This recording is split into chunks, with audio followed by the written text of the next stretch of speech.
Hello friends, आज का हमारा टॉपिक है। आज हम सीखेंगे पैराग्राफ एलिमेंट क्या होते हैं एचटीएमएल के अंदर।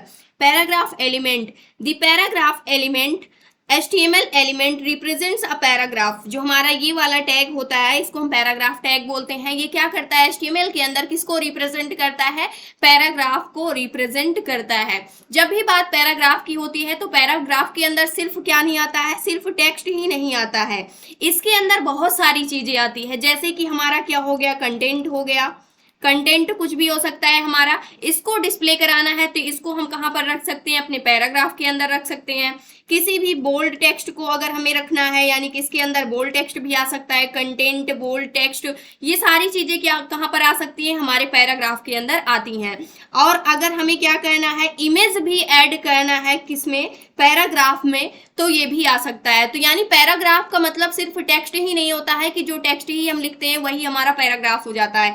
पैराग्राफ के अंदर कंटेंट आ सकता है जो कि सेम हो सकता है, यानी कि बिल्कुल सेम कंटेंट हो सकता है, या फिर क्या हो सकता है, डिफरेंट कंटेंट हो सकता है। और पैराग्राफ के अंदर बोल्ड टेक्स्ट भी आ सकता है, इमेज भी आ सकती है। इस प्रकार से जो हमारे इटैलिक टेक्स्ट होते हैं वो भी आ सकते हैं। इस प्रकार से बहुत सारी चीजें क्या होती है हमारे पैराग्राफ के अंदर आ सकती हैं। उसको हम क्या बोलते हैं, पैराग्राफ बोलते हैं। उसी को डिस्प्ले कराने के लिए हम किसका यूज करते हैं, पैराग्राफ टैग का यूज करते हैं, यानी कि पैराग्राफ एलिमेंट का यूज करते हैं। जो हमारे एलिमेंट होते हैं, जो भी कंटेंट या फिर हम बोल्ड टेक्स्ट या इमेज, जिस भी चीज को हम क्या करते हैं डिस्प्ले कराना चाहते हैं वो हमारे एलिमेंट होते हैं। अब पैराग्राफ के रूप में डिस्प्ले कराना चाहते हैं तो हमारे पैराग्राफ एलिमेंट हो जाएंगे। जिसको हमें डिस्प्ले कराने के लिए, पैराग्राफ एलिमेंट को डिस्प्ले कराने के लिए हमें क्या करना होता है, पैराग्राफ टैग का यूज करना होता है। विदाउट टैग की हेल्प से हम किसी भी चीज को डिस्प्ले नहीं करा सकते, क्योंकि जो हमारा HTML होता है वो किसको पहचानता है,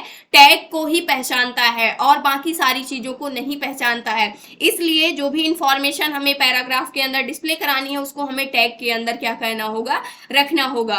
तो यहां से और एक पॉइंट ये भी होता है, जो हमारा पैराग्राफ टैग होता है, यानी पैराग्राफ टैग होता है, ये जो भी अनवांटेड स्पेसिंग करते हैं हम, या फिर अनवांटेड हम स्पेस देते हैं, या फिर हम अनवांटेड न्यू लाइन करते हैं, उन सभी को क्या करता है हमारा पैराग्राफ टैग इग्नोर कर देता है। अगर आप एक से अधिक लाइन देते हैं या फिर एक से अधिक आप स्पेस देते हैं तो वहां पर क्या करता है, जो हमारा पैराग्राफ एलिमेंट होता है ये क्या कर देता है, उसको इग्नोर कर देता है।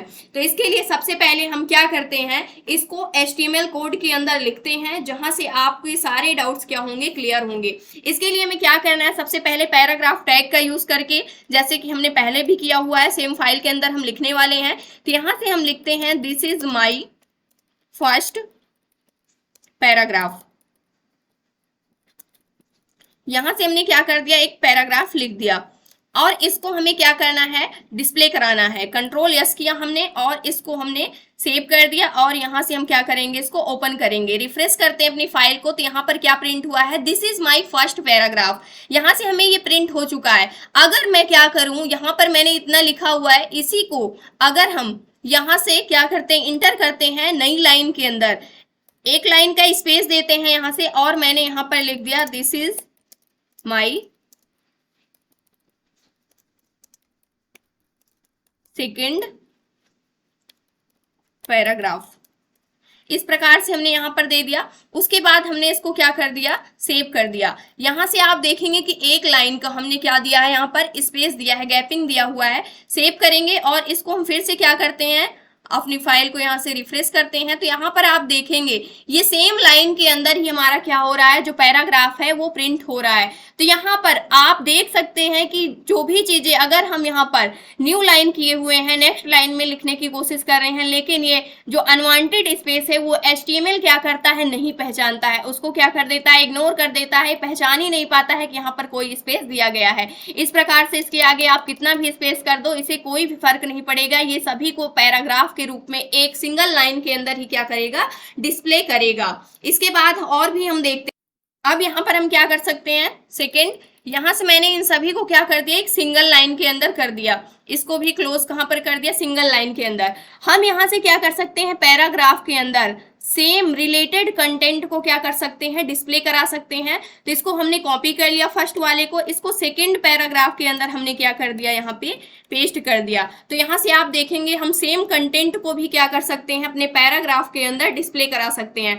तो यहाँ पर सेम कंटेंट हमारा अलग अलग लाइन में क्या हो रहा है, डिस्प्ले हो रहा है। अगर हम चाहें तो यहाँ पर क्या कर सकते हैं, मल्टीपल टैग को यूज कर सकते हैं। एक टैग के अंदर हम क्या कर सकते हैं, मल्टीपल टैग को यूज कर सकते हैं। जब भी हम मल्टीपल टैग को यूज करते हैं, यहाँ से अगर हम इसको जो हमारा पैराग्राफ है इसको अगर हम हाईलाइट करना चाहते हैं तो इसको हम क्या कर सकते हैं, हाईलाइट कर सकते हैं। जिसके लिए मैंने क्या किया, इस वाले पैराग्राफ को यहाँ से कंट्रोल एक्स किया, कट कर दिया, और इसको हम क्या करते हैं, बोल्ड में लिखना चाहते हैं। तो इसके लिए यहाँ से कंट्रोल बी कर दिया हमने, और यहाँ पर क्या कर दिया, कंट्रोल जेड, इसमें हमने क्या कर दिया, इस वाले टेक्स्ट को पैराग्राफ लिख ही देते हैं, पैराग्राफ। यहां से हमने क्या कर दिया, इस वाले टेक्स्ट को बोल्ड कर दिया। तो यहाँ पर आप देख सकते हैं कि यहाँ पर हमने एक सिंगल टैग के अंदर हमने क्या किया है, एक और टैग को लिखा हुआ है। जिस प्रकार से आप क्या करते थे, नेस्टेड लूप का यूज करते थे, यानी एक लूप के अंदर आप क्या करते थे, अदर लूप भी क्या कर पाते थे, यूज कर पाते थे। उसी प्रकार से यहाँ पर हम क्या करते हैं, एक टैग के अंदर हम मल्टीपल टैग को यूज कर सकते हैं। तो यहाँ पर मल्टीपल टैग को हम यूज करते हैं, तो इसको क्या बोलते हैं, ये जो फिनोमिना होता है हमारा, इसको हम क्या कहते हैं, ये इस घटना को हम क्या बोलते हैं, नेस्टिंग बोलते हैं। और यहाँ पर हमने क्या किया है, मल्टीपल टैग को यूज किया हुआ है, तो इसलिए हम इसको क्या कहते हैं, नेस्टेड टैग बोलते हैं। यानी कि जहां पर एक से अधिक टैग आते हैं उसको हम क्या बोलते हैं, नेस्टेड टैग बोलते हैं। सेव करते हैं और इसको हम फिर से रिफ्रेश करते हैं, तो यहाँ पर जो पैराग्राफ है वो हमें क्या हो रहा है, हाईलाइट हो रहा है, यानी कि यहाँ से पैराग्राफ बोल्ड में क्या हो रहा है, यहाँ पर प्रिंट हो रहा है। तो इस प्रकार से हम क्या कर सकते हैं यहाँ से।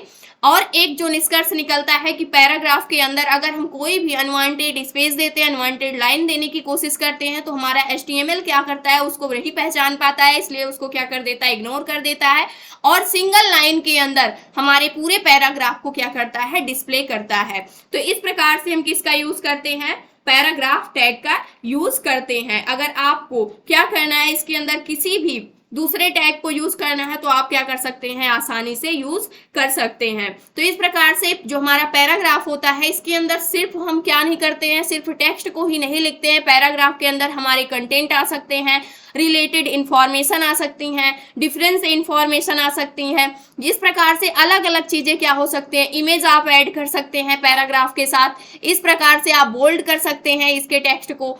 ये था आज का हमारा टॉपिक, जहां पर हम मल्टीपल टेक्स्ट को, मल्टीपल कंटेंट को एक साथ डिस्प्ले कराने के लिए हम किसका यूज करते हैं, पैराग्राफ टैग का यूज करते हैं, यानी पैराग्राफ एलिमेंट का यूज करते हैं। ये था आज का हमारा टॉपिक। आई होप दोस्तों अगर आज की इन्फॉर्मेशन आपको अच्छी लगी हो तो प्लीज वीडियो को लाइक करना, चैनल को सब्सक्राइब करना और दोस्तों के पास शेयर करना।